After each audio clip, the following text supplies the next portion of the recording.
அடியாத்தி ஆத்தி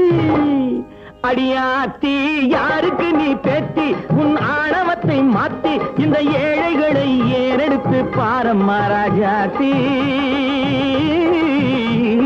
பாரம்மா ராஜாத்தி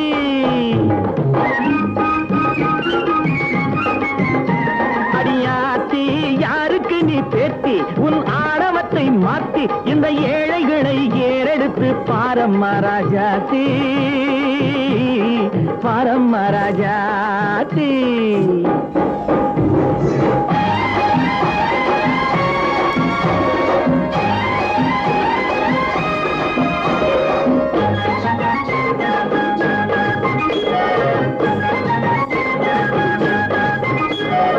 அடக்கமின்றி நடப்பதுதான் நாகரீகமோ பிறரை அடக்கி ஆள நினைப்பதிலே உனக்கு மோகமோ